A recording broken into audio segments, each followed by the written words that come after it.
pourquoi les fake news? La première chose, c'est que tout ce que je vais vous dire n'est pas spécifique aux fake news. C'est les news en général. Notre cerveau, par définition, ne sait pas qu'est-ce qui est fake et qu'est-ce qui n'est pas fake. C'est pas comme s'il y a un marqueur qui vient et qui dit « Ah, ça, c'est une fake news ». Donc, on va essayer de faire ça en 3 mouvements un peu. Au début, on va questionner comment est-ce qu'on acquiert de la connaissance, en général, en tant qu'espèce.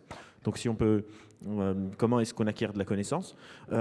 Puis, on va voir, de ces phénomènes d'acquisition de la connaissance, quels phénomènes sont exploités par les news, et plus spécifiquement par les fake news, et pourquoi on n'arrive pas à faire la différence, et du coup pourquoi on se retrouve à partager 6 fois plus les fake news qu'autre chose.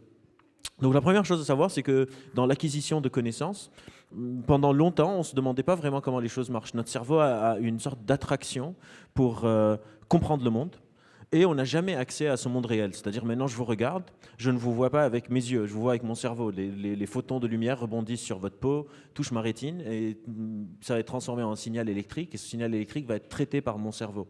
Du coup, j'ai jamais accès au monde réel, c'est de là que vient la fameuse « la carte n'est pas le territoire ». On est tout le temps tous en train de se représenter des cartes mentales du territoire qui est le monde réel. Donc chacun de nous a une sorte de perception partielle du monde qu'il va reconstruire. Par exemple, notre cerveau est très lié sur les liens de cause à effet. Si je vous montre le graphe qui suit, par exemple, sur ce graphe, vous avez en noir le nombre de films dans lesquels est apparu Nicolas Cage, en rouge le nombre de personnes mortes noyées dans une piscine. C'est une corrélation à 66%. Il n'y a absolument aucun lien entre ces deux graphes. Par exemple, si on clique sur un autre graphe, il y en a 2, 3. Par exemple, ici, c'est le nombre de consommation de fromage par capita et le nombre de personnes qui sont mortes dans leur drap de lit. Là, c'est une corrélation à 94%, toujours aucun lien. On peut aussi regarder le nombre de revenus faits par les jeux vidéo et le nombre de doctorats qui ont été faits sur computer science. Toujours aucun lien, mais ça commence à être un peu plus clair. Et on finit avec... Donc ça, ces 3 diapos viennent d'un site d'un chercheur qui s'appelle Tyler Vigen. Et Tyler s'amuse à télécharger des manques de données publiques et à trouver des corrélations, aller à la chasse aux data, jusqu'à ce qu'il trouve des corrélations pour montrer combien on peut faire dire aux choses ce qu'on a envie, selon si ça paraît cohérent ou pas aux gens. Et donc, d'ailleurs, dans les années 40, il y a eu ce graphe, donc ça c'est un graphe réel, tiré du New York Times, les cas de polio et les ventes de glace. Et à l'époque, les médecins ont recommandé à la population de manger moins de glace pour éviter d'avoir la polio. Toujours aucun lien, parce que le lien réel entre eux, c'était ça, c'était tout simplement quand il fait plus chaud, les gens consomment plus de glace, quand il fait plus chaud, la polio se répand plus vite, et donc dans notre récit, parce qu'on n'a pas accès au monde réel, parce que notre perception est souvent partielle, on a fait le lien glace et polio. Donc encore une fois, il y a plusieurs motivations de comment on acquiert de la connaissance. Des fois, c'est faux parce que c'est quelqu'un qui cherche à manipuler, et des fois, c'est faux parce qu'on ne sait pas, tout simplement, et donc ça semble logique. Et la raison pour laquelle on évolue tout le temps dans ce monde incertain, et on va voir que c'est cette incertitude qui est prise un peu en otage dans les fake news, c'est qu'on a des limitations biologiques, notre attention est très limitée. Si je regarde ici, je ne sais pas ce qui se passe là, si je regarde là, je ne sais pas ce qui se passe ici, donc on a chacun des choix à faire sur quoi faire attention, notre attention est limitée, et le monde est complexe et devient de plus en plus complexe. Aujourd'hui, si je vous dis par exemple OGM, homéopathie, le climat, le Venezuela, la Syrie, etc., tous ces mots suscitent des opinions chez vous, dans votre esprit, alors que vous n'avez pas spécialement investigué tous ces sujets, ce serait très difficile de devenir expert, mais on est exposé à des sujets de plus en plus complexes où on va former des opinions quand même, sans se demander si nos opinions sont de bonne qualité ou pas. D'ailleurs, pour vous montrer juste combien notre perception est partielle et notre attention est limitée, si vous aviez une attention infinie, vous serez capable de faire ça. Donc, est-ce que quelqu'un ici peut trouver Charlie ? Ça va être un peu compliqué. Si on avait une attention totale, ça c'est juste pour le fun. Je vais vous montrer des chercheurs, parce que les chercheurs, on a beaucoup de temps sur notre... on a beaucoup de temps. Donc ça, c'est des chercheurs qui étaient obsédés par Où est Charlie ?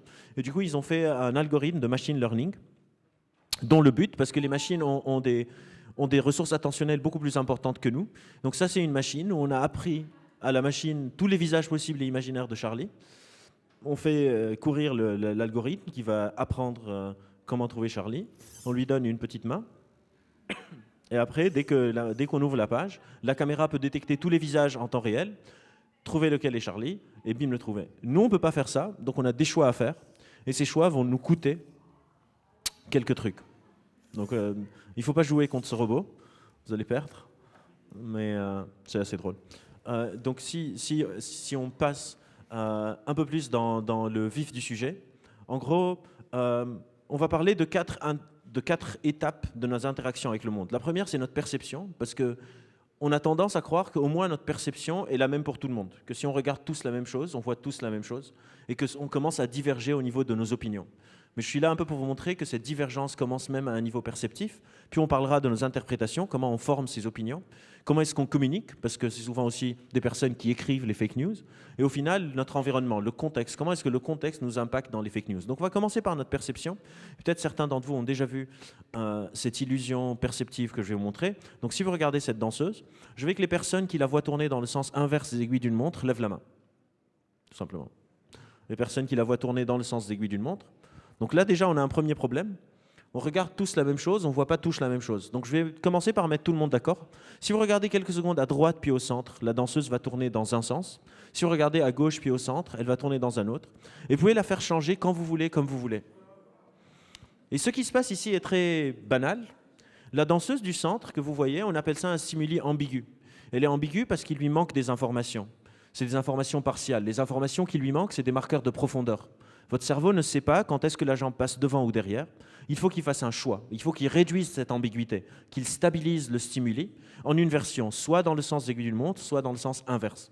Et ce qui se passe à gauche et à droite, c'est qu'on a rajouté les marqueurs de profondeur. Donc par exemple, à droite, vous voyez la jambe passer, la ligne rouge passer devant la ligne bleue ou derrière la ligne bleue, selon le moment où vous regardez l'image. Et ce qui va se passer est très banal. Vous regardez à droite quelques secondes, vous formez un a priori visuel, et vous allez réduire l'ambiguïté basée sur l'a priori que vous venez de former. Si vous regardez à gauche quelques secondes, vous allez former un autre a priori visuel, et vous allez réduire l'ambiguïté basée sur ce que vous venez de voir.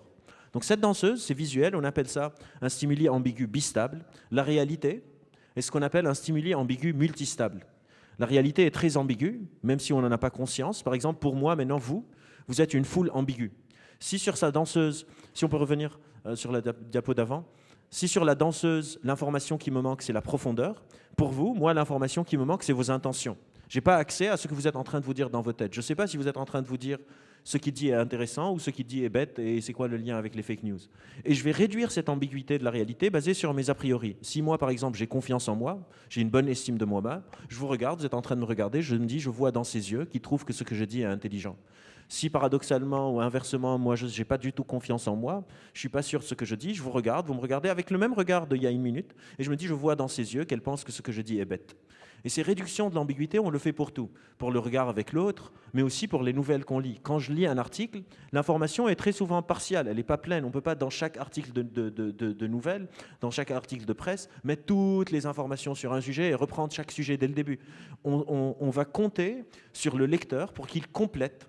Sauf que ces complétions se font souvent basées sur nos a priori. Et donc on peut dire qu'on ne voit pas le monde, si on clique à la diapo d'après, qu'on ne voit pas le monde tel qu'il est, mais plutôt tel que nous sommes, surtout pour les situations ambiguës, en sachant que les situations ambiguës sont beaucoup plus communes que ce qu'on croit, notamment dans le domaine des news, parce qu'on ne peut pas couvrir à chaque fois toutes les informations qui sont pertinentes à un certain sujet, et on ne sait pas qui démarre avec quel a priori. Par exemple, si je partage un article sur la situation au Nigeria, je ne peux pas savoir quel lecteur a des préavis, des présuppositions d'un certain type, d'autres d'un certain type, et chacun va compléter selon ses propres a priori.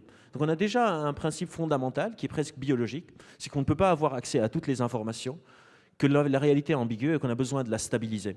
L'information suit un peu ce schéma. Donc je suis exposé pour la première fois à une information, elle devient une sorte de proto-connaissance. Je sais quelque chose, mais je ne m'y intéresse pas plus que ça. Par exemple, je ne sais pas. Je sais qu'il y a une technique qui existe pour couper des gènes, qui s'appelle CRISPR. Je ne sais pas vraiment comment elle marche. Si cette connaissance me fascine, je décide d'approfondir le sujet de CRISPR et de voir comment est-ce que ça marche, ça peut devenir une sorte de croyance qui rentre dans une sorte d'idéologie. Je suis contre CRISPR, je suis pour CRISPR. Si cette croyance devient quelque chose qui guide ma vie, je pense que c'est quelque chose qui est très important, elle peut devenir une intention. C'est quelque chose sur lequel je veux agir. Et à partir du moment où elle devient une intention, elle a la chance de devenir une action. Par exemple, entre l'intention et l'action, on a un trou, on appelle ça le intention-action gap, c'est ce qu'il s'appelle dans le langage commun la procrastination. La procrastination, c'est j'ai l'intention, par exemple, de répondre à mes mails, et le temps d'arriver à le faire, il y a un trou qui peut être plus ou moins long. Et ces différentes étapes, de la connaissance à la croyance, de la croyance à l'intention, de l'intention à l'action, sont toutes colorées par plusieurs facteurs qui vont venir nous influencer pour qu'une croyance devienne plus ou moins profonde. Par exemple, si moi, disons qu'on prend l'exemple des vaccins, si moi je connais quelqu'un qui a vacciné son enfant et puis après son enfant était autiste, j'ai plus de chances de faire ce lien parce que je ne m'y connais pas, l'information est complexe, je ne comprends pas comment fonctionne l'immunologie, et j'ai une preuve anecdotique, une personne que je connais. Ma croyance, ma connaissance d'avoir entendu vite fait ce lien peut devenir une croyance, je connais quelqu'un, ça peut devenir une intention, et je commence à partager des articles qui disent que les vaccins, c'est pas bien et ça cause l'autisme. Donc ça, c'est à un niveau d'exposition mentale. Après, on va rentrer un peu plus en détail au niveau de l'interprétation. Donc dans le monde physique, une action cause une conséquence. Dans la psychologie, une action passe par un filtre. C'est nos interprétations, nos a priori, nos réductions de l'ambiguïté, qui vont avoir des conséquences très différentes. Et pour faire ces interprétations, on utilise un mécanisme qui s'appelle les heuristiques. Les heuristiques, c'est quoi? Les heuristiques, c'est une manière de résoudre un problème de façon approximative, mais qui marche relativement bien. Pour vous l'expliquer de manière très simple, les heuristiques, c'est par exemple quand vous faites la cuisine. Si je fais la cuisine, je veux faire, je sais pas, une pizza chez moi, je prends la pâte, je ne vais pas peser au gramme près comment faire ma pâte. Je ne vais pas peser au gramme près ma sauce tomate, la quantité de fromage que je mets, la quantité de poivron, etc. Je fais ça à la louche et ça marche relativement bien. Si je prends par exemple ce verre, je viens de faire une opération heuristique. Mon cerveau ne calcule pas de manière précise l'angle d'attaque de ma main, la pression, et pour le soulever. J'ai déjà fait ça plein de fois. Et du coup, ça marche relativement bien. Si vous avez des enfants, vous pouvez voir leur modèle heuristique physique s'améliorer. Au début, un bébé ne vise pas sa bouche. Avec le temps, il s'améliore. À l'âge adulte, on y arrive à peu près bien, selon les cas. Le problème, c'est qu'on utilise aussi ces heuristiques pour nos pensées, pour comment on forme nos opinions. Par exemple, je vais vous montrer une expérience. Ça, c'est un test qu'on utilise à l'hôpital pour des personnes qui ont des lésions du lobe frontal. Et c'est comme un jeu. Je veux que vous essayiez de jouer ce jeu. Je veux qu'au début, vous choisissez une ligne au hasard, tout le monde peut le faire, et de lire juste les mots qui sont écrits. Donc, par exemple, moi, je vais faire la 4e ligne, et ça dit jaune, rouge, jaune, vert, bleu. Est-ce que vous pouvez essayer? Allez-y, ne soyez pas timide. Tout le monde va le faire en même temps, donc vous ne pouvez pas vous tromper. Merci beaucoup. Est-ce que maintenant, merci beaucoup vraiment, est-ce que vous pouvez maintenant prendre une autre ligne, mais au lieu de lire le mot, essayez de lire la police, la couleur de la police. Donc si je prends par exemple le 4e ligne, ça va devenir jaune, vert, rouge, bleu, vert. Est-ce que vous pouvez essayer de faire ça? Donc la couleur. Est-ce que vous ressentez, si vous essayez de faire ça dans votre tête ou à voix haute, il y a une sorte de prix, il y a un effort à faire, parce que c'est quelque chose qu'on n'est pas habitué à faire, et la lecture, c'est quelque chose d'approximatif. C'est pour ça que des fois, on lit mal ou on inverse les mots. Et quand je vous demande de faire quelque chose qui n'est pas dans vos habitudes, ça a un coût d'inhiber un peu ces mécanismes approximatifs. Le problème, c'est que quand on est en train de lire des nouvelles, quand je suis exposé à la télé, par exemple, il y a le journal qui passe, je n'ai pas le temps de réduire ma rapidité. Je vais traiter l'information de manière heuristique. Le problème, c'est, si on passe à la diapo d'après, le problème dans ces mécanismes heuristiques, c'est qu'on fonctionne de manière approximative et surtout plusieurs facteurs, donc si on clique, plusieurs facteurs viennent moduler ces heuristiques. Et aujourd'hui, ce qu'on va faire, j'ai fini un peu avec mon introduction, ce qu'on va faire, c'est on va voir les heuristiques, les modulations, les biais cognitifs, les distorsions de la pensée qui touchent aux fake news. Donc les fake news, déjà, c'est quoi?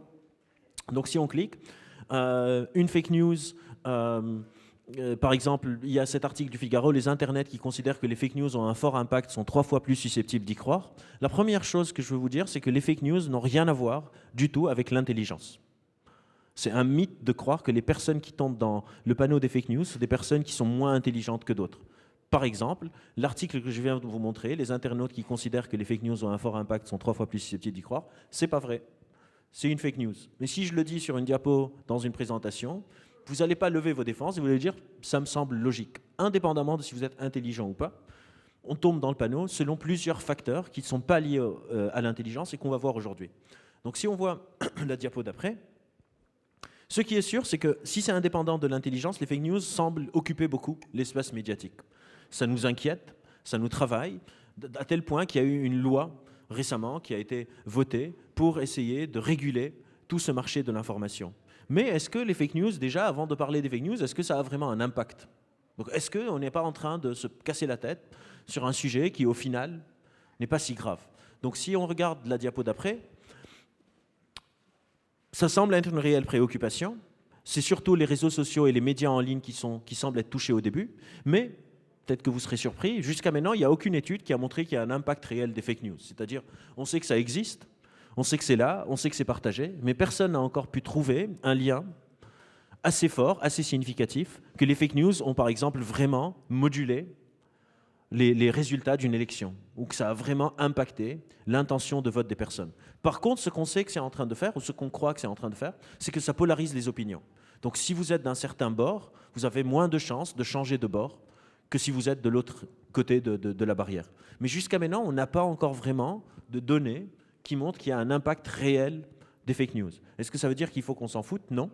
Mais il ne faut pas non plus qu'on tombe dans une sorte de zizanie. Les risques, donc, c'est la polarisation des informations.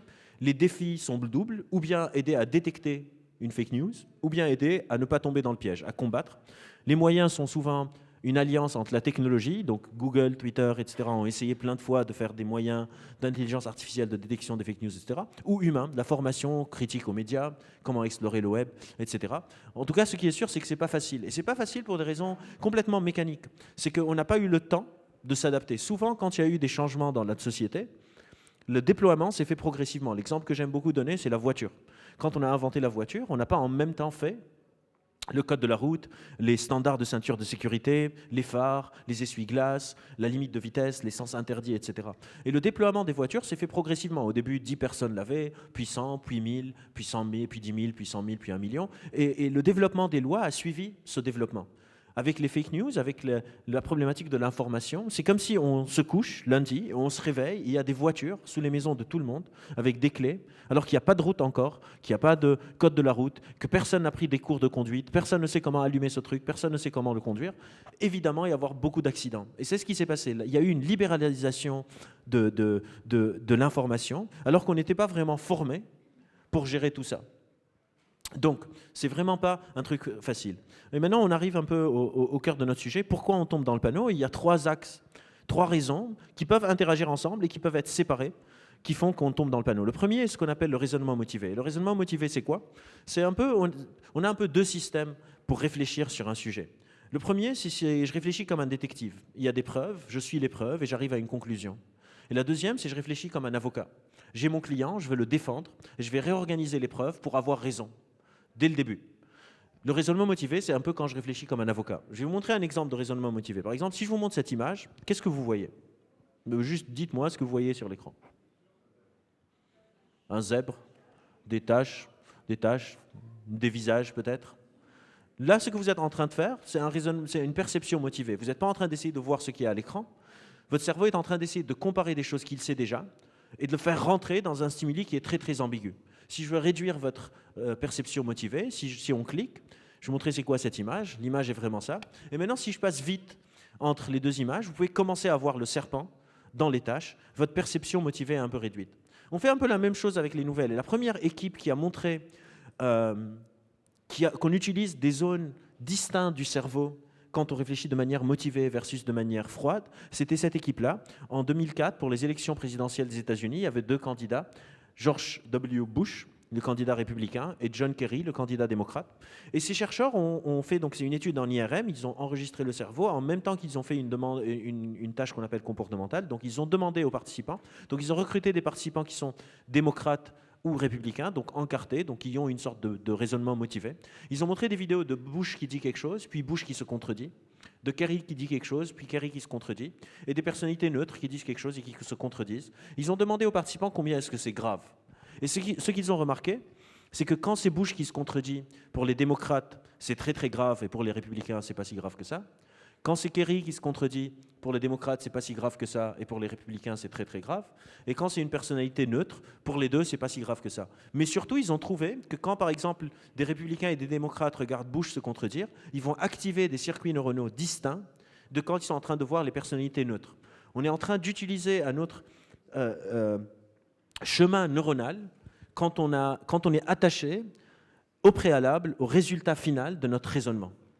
Et ça, c'est le premier piège dans lequel on tombe. Pourquoi les fake news semblent avoir une telle attractivité. Donc, premier point, le raisonnement motivé. On a tendance à vouloir se convaincre de ce qu'on croit déjà. La deuxième est ce qu'on appelle l'illusion de connaissance. C'est qu'aujourd'hui, comme je vous disais tout à l'heure, on est exposé à des tonnes d'informations sur des sujets très très complexes. Le problème, c'est que la connaissance suit un peu cette courbe. Avec très très peu de connaissances, on a un facteur de confiance très élevé dans notre opinion. Donc je suis exposé pour la première fois à un sujet aussi complexe que les OGM. Je me forme une opinion et je suis certain de mon opinion. Et ce n'est qu'en explorant plus que ma confiance commence à redescendre et je commence à me dire en fait je ne comprends pas très bien. C'est pour ça que vous voyez souvent les experts, ils ont moins confiance dans leurs opinions que les non-experts. Parce que c'est très confortable d'être sur le sommet de cette courbe.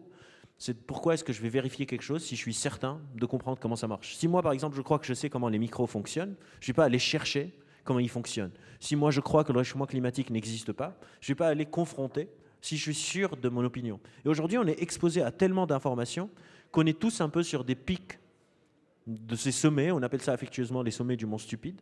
Et en bas, c'est la vallée du désespoir. Et c'est très affectueux, juste parce que la stupidité, c'est, pour moi en tout cas, c'est un grand écart, une grosse variance entre ce que je sais et ce que je crois savoir. Quelqu'un qui sait qu'il ne sait pas n'est pas stupide, il va apprendre. Quelqu'un qui sait et qui sait vraiment, il s'y connaît. Et quelqu'un qui croit qu'il sait mais il ne sait rien, c'est un peu la définition de la stupidité. Et quand on est sur le sommet du mont stupide, on se sent bien. On n'a pas raison d'aller douter de ce qu'on croit savoir. Et du coup, le monde aujourd'hui, le problème n'est pas un problème d'ignorance, comme on entend souvent, que les gens sont ignorants. C'est un problème d'illusion de connaissance. Les gens pensent qu'ils croient. Et ça, c'est un challenge très important parce qu'on n'a pas tendance à communiquer de l'incertitude. Et donc, on présente les informations comme quelque chose qui est figé, et ça donne l'impression aux gens qu'ils ont compris. On dit rarement, en fait, on n'est pas vraiment sûr de qu'est-ce qui est en train de se passer en Afghanistan. On ne sait pas. On va dire, les forces de machin, on fait ça, on fait ci. Pour une personne qui est en illusion de connaissance, c'est assez pour eux. Donc, deuxième facteur, l'illusion de connaissance. Troisième facteur, c'est tout simplement la flemmardise intellectuelle. Des fois, il y a des sujets auxquels on n'est pas spécialement attaché, on n'a pas un raisonnement motivé, mais on se dit, on va le partager. Par exemple, une fois, il y a une fake news qui a circulé sur Ribéry, donc joueur de foot, qui a bouffé une côte de bœuf à genre 3 000 €. C'était pas vrai, mais les gens ont partagé ça. Ils ne sont pas spécialement attachés à Ribéry, mais ils se disent c'est inacceptable, je vais partager. Tout simplement la flemme. Pourquoi pas? Donc, troisième facteur, la flemme. Et donc dans la flemme, on voit plusieurs facteurs qui peuvent rentrer dedans. Donc il y a le côté danger complot, je vais partager parce qu'il faut que d'autres personnes soient dans le secret avec moi. Il y a l'information simple et intuitive. Souvent, les fake news vont tomber sur des faits qui sont invraisemblables, et donc ça m'apporte une sorte de porte de sortie, une sorte de solution à un problème très complexe. C'est pour ça que j'aime pas quand on dit on est attaché aux fake news. On est attaché à la compréhension du monde. Et il y a une sorte de marché d'explication du monde, et on est attaché à celles qui ont le moins de coûts cognitifs pour nous, par flemmardise intellectuelle. Et le dernier facteur, le quatrième facteur, pardon, j'ai dit 3, mais en fait c'est 4. Le quatrième facteur de pourquoi on est attaché aux fake news, c'est l'aspect social. On est des animaux sociaux. On a survécu parce qu'on s'est mis ensemble. Un humain et un singe n'ont pas la même chance de survie dans une forêt. Le singe survit et l'homme crève. Sans humains et sans singes, les humains, ils font un zoo. On n'est pas très fort, on ne peut pas se camoufler, on ne court pas très vite, mais on est très très fort quand on se met ensemble. Et du coup, cet aspect social, qui vient un peu d'un point de vue darwiniste, les fake news vont phagocyter un peu cet aspect social de notre fonctionnement sur deux échelles. La première, c'est une échelle sociale. Je fais partie d'un groupe, donc je vais partager des news parce que ça va faire rire mes potes, parce que ça va leur montrer que je suis quelqu'un de bien. On appelle ça le signalement de la vertu. Je veux signaler que je suis vertueux à mes potes. Et le deuxième, c'est le versant évolutionniste. Notre cerveau prête beaucoup d'attention aux stimuli qui sont un danger. Parce que on a vécu comme chasseurs-cueilleurs pendant 230, 240 000 ans. Et pendant cette période, il vaut mieux à chaque fois se dire il risque d'y avoir un prédateur et qu'il n'y ait rien, que de se dire mais non, il n'y a rien et qu'il y a un prédateur. On va finir mort. Donc on a une sorte de propensité évolutionniste de faire plus attention à tout ce qui est dangereux et de le croire, parce qu'il vaut mieux croire quelque chose de dangereux et se retrouver avec le fait qu'il ne le soit pas, que de croire que quelque chose n'est pas dangereux et de finir avec quelque chose qui est vraiment dangereux, le fameux principe de précaution.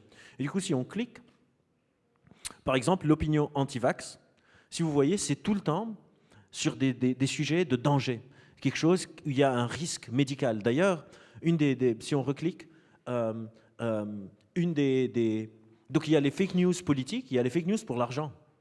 Et souvent, les fake news pour l'argent, ramener du clic, c'est souvent axé sur la santé, parce qu'on sait que ça marche très très bien.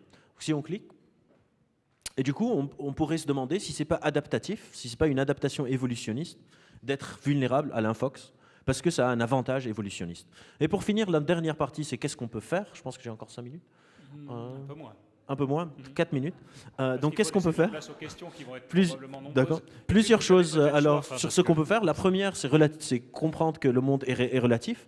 Peut-être introduire des facteurs de confiance. C'est très rarement quelque chose qui est fake ou vrai. Par exemple, je sais pas, quand le ministre de l'Intérieur dit que des personnes sont en train de rentrer à la salpêtrière, c'est faux et c'est vrai en même temps. Des personnes sont rentrées à la salpêtrière, mais ils ne sont pas en train d'attaquer des gens. Donc c'est une sorte de fake news relative.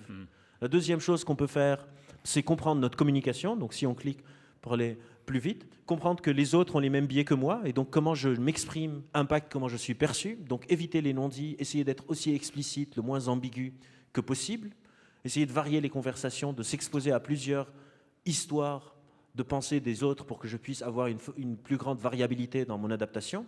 Si on clique. Moi j'ai créé par exemple un collectif qui s'appelle Chiasma, où on a créé un guide de survie pour les élections présidentielles, apprendre les différentes techniques de manipulation rhétorique ou les différents biais cognitifs qui existent pour pouvoir se protéger de soi-même. Tout ce que je fais, moi, c'est le doute de soi. C'est pas se protéger des fake news des autres. Que chacun soit responsable de son propre cerveau, et ça ira mieux. Si on clique, pondérer donc nos propres opinions. Combien est-ce que je suis sûr? Explorer le web de manière latérale, c'est-à-dire ne pas rester sur une seule page, ouvrir d'autres onglets, donc latéralement. Et il y a une recherche qui est sortie, ça marche très très bien, d'ouvrir et de fact-checker de manière latérale. Être attaché à pourquoi on a une opinion plutôt qu'à l'opinion en elle-même pour éviter le raisonnement motivé. Donc, est-ce que je sais pourquoi je suis contre, je sais pas, le quinoa, ou est-ce que je suis pour le quinoa pour que je puisse changer d'opinion?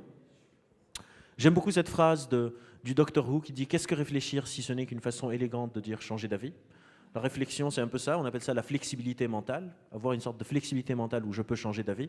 Il y a des jeux, pour ceux que ça intéresse, ce jeu est disponible en ligne, vous pouvez créer les meilleures fake news que vous pouvez et les tester et voir comment ça marche. Et je veux finir avec deux points assez importants pour le modèle démocratique. La première, c'est qu'une démocratie s'enrichit quand il y a des désaccords d'opinion, et donc le fameux débat démocratique. Une démocratie s'affaiblit quand on a des désaccords de fait, parce qu'il n'y a plus un socle commun sur lequel on est supposé voter. Donc si moi je vous dis il faut faire quelque chose pour le chômage et vous me dites il n'y a pas de chômage, la démocratie faiblit. Si je vous dis il faut faire quelque chose pour le chômage, moi je pense qu'il faut hausser le SMIC et vous me dites il faut réduire les taxes, ça enrichit une démocratie. Donc ça c'est le premier point. Et le deuxième point que je voudrais finir, et je voudrais finir sur ce point, c'est qu'une des idées les plus dangereuses qu'une personne peut avoir quand on traite du raisonnement critique, c'est de se dire si tout le monde était comme moi, le monde serait un endroit meilleur. Que chacun s'occupe de soi-même, qu'on essaye d'arrêter de s'occuper des autres, ce serait super. Si le monde était comme moi, vous serez tous dans la merde. Et du coup, merci beaucoup.